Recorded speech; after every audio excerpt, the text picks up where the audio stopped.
first ever New York City Ironman competition is just around the corner. It took 7 years of planning to pull it off. Think you're ready? Participants must swim 2.4 miles in the fast-flowing Hudson River, bike 112 miles on the winding Palisades Parkway, and then cap it off with a 26.2-mile run from New Jersey to Manhattan. Now here on Off Duty, we have spent the week trying to turn ourselves from mere athlete into Ironman. We're about to show you the latest in cool gear for every leg of the race, plus training tips from the pros. Meantime, they may not be Ironmen yet, but you won't believe the workout routines of these young triathletes. I'm Avery Kiesel, I'm 7 years old, and I want to be an Ironman.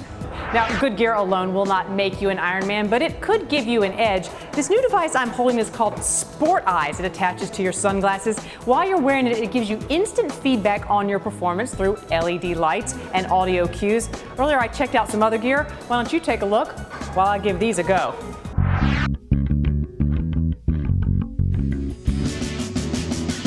We're here with Kay and Jackrabbit in Lower Manhattan, and you are going to become an Ironman, Ironwoman next year. Right, I'm optimistic to do so. You know, once the Ironman came to New York, I was inspired, and so next year I hope to do it myself. So you've done 2 triathlons. That's right. And you are going to be marshalling, or AKA catching, at the Ironman finish this year. What does catching mean? I volunteered to be a race marshal from 7 p.m. to midnight. Right. And that's the last kind of group of people that are coming in. And so some of these people are going to be coming in quite exhausted. So one of the terms for race marshal, finish line marshals, is catchers, because sometimes people collapse at that point. So when you go from athlete to Ironman, you got to switch gear because you need something that's going to go from swimming to biking to running. So the first thing we're going to look at are these compression shorts. Now you say you can wear these the entire race. This short is the Zoot Ultra Short, and the really great thing about the Zoot Ultra Short, it has a really significant chamois in it. Right. And this is going to be really important because when you're on a bike for 112 miles, which is what the Ironman takes, you want a chamois in here that is going to be able to protect you from chafing in the seat of the saddle, right? And you're also going to want something that is small enough for you to be able to run in it afterwards, because you often aren't changing clothes. A lot of stuff has come out with triathlon equipment lately that's about compression, and the idea is that if you can compress some muscles while you're in the middle of your event, the circulation will increase, you'll be able to last longer. You're wearing one of the latest Garmin watches. Tell us about it. Well, this is the Forerunner 910. It's really an amazingly powerful training tool. You have a USB port with on the device on the end of it called an ant. You can leave that in your home computer. As soon as this watch comes within range of that device, all of the training data that's been downloaded into your watch from your workout automatically ends up in your computer. I put on the compression shorts, I've got the watch. So the wetsuit, this is very different from like a surfing wetsuit. Absolutely, it's designed to keep you buoyant, but also to have quite a lot of flexibility in it, so you can have a lot of arm movement as you're swimming. What's this right here, this blue strip? This is a torsion panel, and it's 1.5 millimeters of neoprene, which is actually quite thin. So many people practice their transitions, and one of the things that they practice is trying to get out of this as quickly as possible. So this zipper here on this Blue 70 Helix is actually designed to be zipped from the top down. Yeah. So all you have to do is grab it, pull, and immediately start peeling just the suit peel it off. yourself. Okay, we won't be peeling off on this show. Most people, when they train for an Ironman, spend a lot of time thinking about nutrition, because we're really talking about, for your average triathlete, like a 14 to 17 hour event. We're holding a bonk breaker. What is that? What's in that? Well, it has a lot of really great electrolytes, a lot of really great complex carbs. You're probably going to start eating this in small segments as you are drinking water on your bike, so that you're not getting so much oxygen in digestion that it's taking away from your performance. Oh, yeah. Look at that. You have any beer in the back? All right, I'll suit up in my compression shorts. I can feel that. Now, between going from a casual runner to an Ironman, what's the difference in the shoes that you need? It's going to be really important for you to make sure that you have a shoe that supports the kind of arch that you have in your run. And what about people who turn in like this with their feet? It's called pronate. You pronate? Yeah, well, everybody naturally pronates a little bit, but if you over pronate, it means your arches are collapsing right at the moment when all of your weight is over your arch, which could bring your body out of alignment. And when you're doing a long distance like that, could lead to some overuse injuries. These Brooks, these are neutral shoes. They're very lightweight. lightweight. This shoe is a favorite among triathletes because of its lightweight nature. Triathletes really like a shoe that makes them feel speedier, because at this point in an Ironman event, right, you've been out there for a long time, so you'll take speed anywhere you can get it. I feel speedy. Let's go. So who's making the judgment here about whether I'm pronating, you or the computer?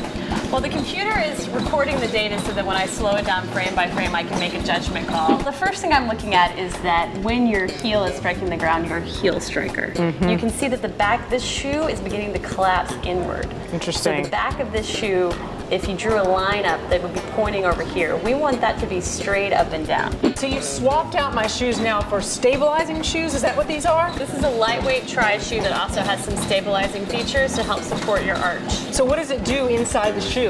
Well, there's a little bit of a denser piece of EVA plastic in the arch of this shoe. Without you being aware of it, your arch responds against it and keeps you back into alignment. What do you think? Well, Wendy, you have the right sneakers now, you have the right shorts, you're all suited up for the Ironman. Can I wear the pearls?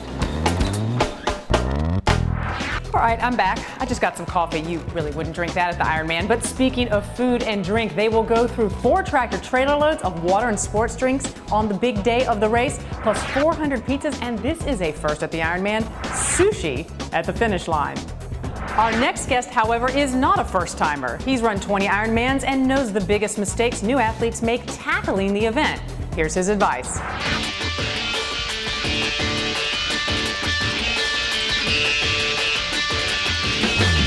He's finished 20, count them, 20 Ironman races, and he lived to tell about it. Now he's here on off duty to reveal how we mere mortals can take our training regimens from athlete to Ironman. And he'll answer the all-important question, sex before the big race, yes or no? I'm talking to Tom Holland. Welcome, my friend. How are you? Great. Thanks so much for having me. Absolutely. I just got to ask, 20 Ironman, is this your therapy? 20 Ironman? You had to do 20? You haven't even stopped, have you?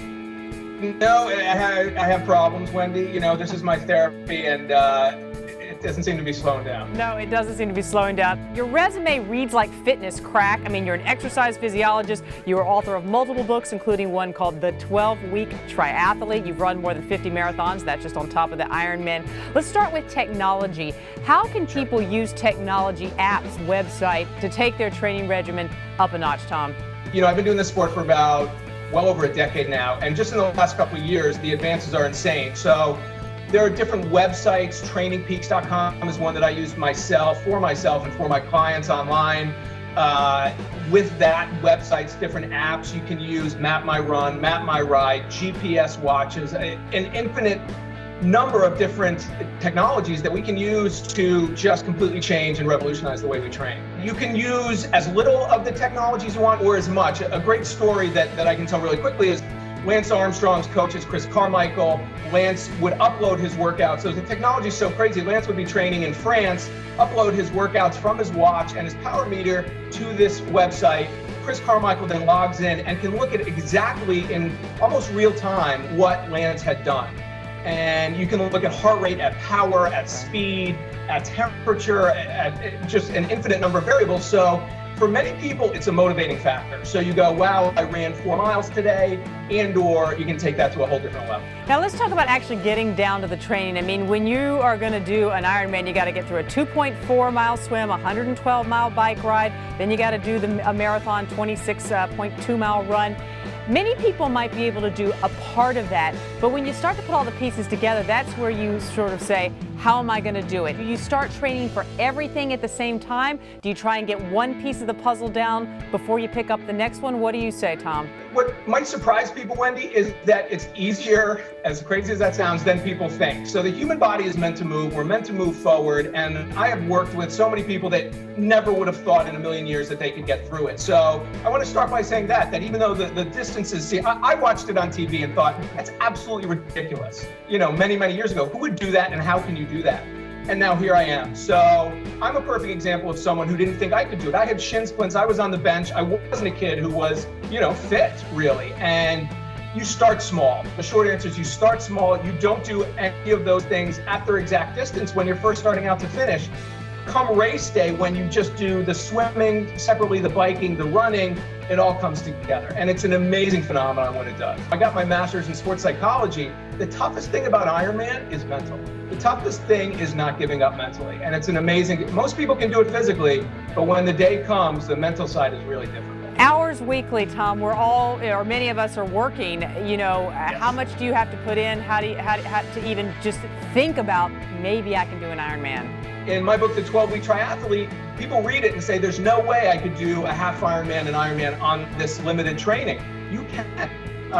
When you, as you said, do a little bit of each and put it together, it's going to come together. I would say the least amount you could get away with, and this is going to sound crazy, is 10 to 12 hours a week on your lower weeks. But it doesn't have to change your life. It really doesn't. Biggest mistakes people make, Tom. Help us out so we don't make them.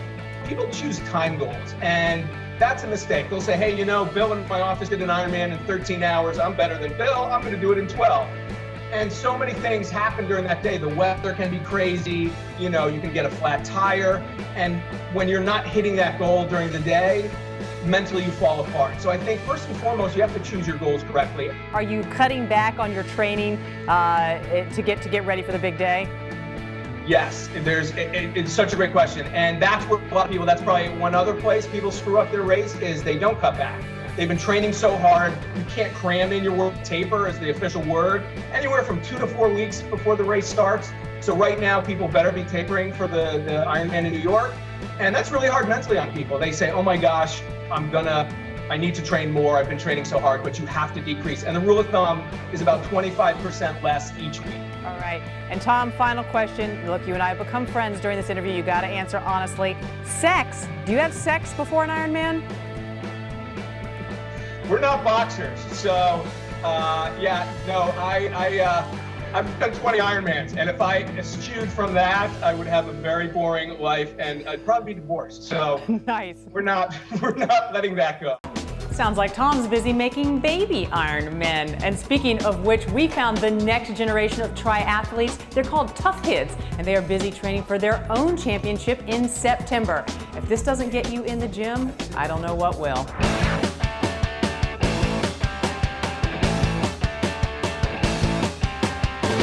I'm Avery Kiesel, I'm 7 years old, and I want to be an Ironman. My name's Olivia Andrews.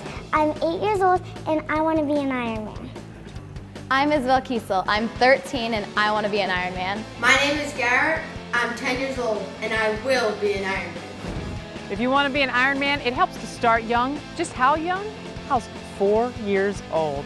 Meet the next generation of triathletes. They're training for their September 8th ToughKids competition in New York, where 700 youth ages 4 to 14 will test their mettle in swimming, biking, and running. Over the ladder! You're an Ironman yourself, and now you're bringing in the next generation. What made you decide to bring in kids this young, it's 4 to 14, into this kind of triathlon training? Having kids get started in a program where they swim, bike, and run, I think is a healthy lifestyle. The 4 to 6 year olds do a 20-yard swim run, and then they bike 1 mile with training wheels, and we allow one parent to do the entire thing with them. The 7 to 10s do a 100-yard swim parallel to the shore, then they run a half a mile, and then the 11 to 14s do a 200-yard swim, and then a 1 mile run. Are these distances a challenge for them at that age range? I mean, as an adult, it sounds like, okay, this is a small amount, but for those age ranges, is there anybody who doesn't finish? No, we don't have any non-finishers.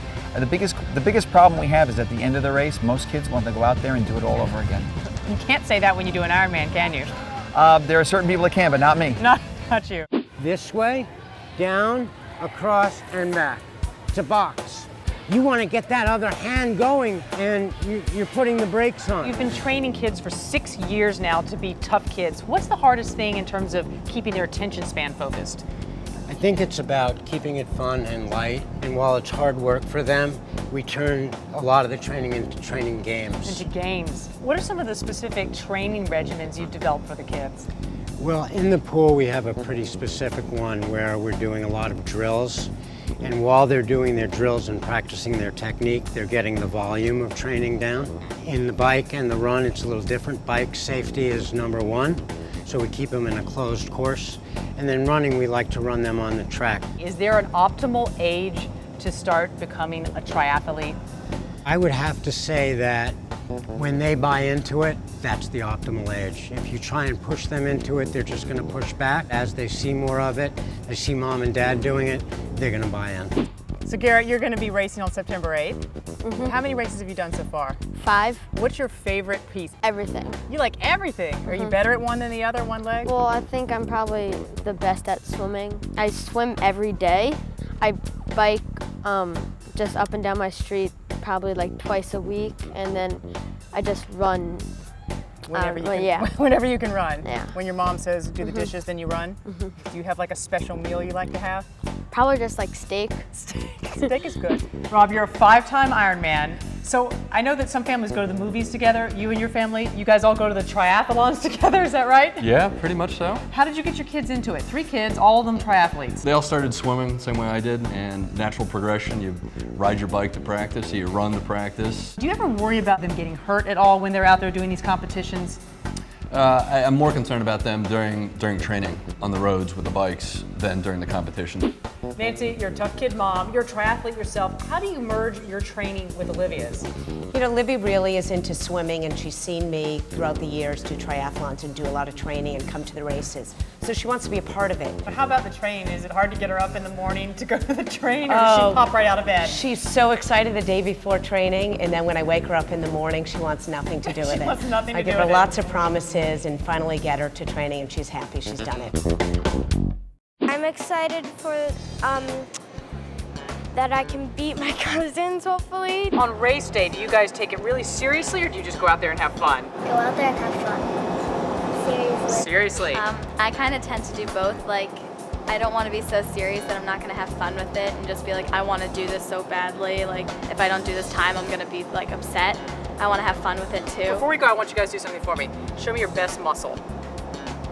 Oh, nice guns, guys. All right, let's have your best tough kid pose. Very good. I see Iron Men in the making, Iron Women. Thanks, guys. Well, we're inspired here on Off Duty. Meantime, officials for the New York Ironman tell us they are getting some pretty strange requests. Now, one guy, he wanted permission to helicopter his wife over the course on race day. 3 guys have asked for permission to propose marriage at the finish line, but only 2 are sure they'll get a yes. You gotta love New York. I'm Wendy Bounds. I'll see you next week.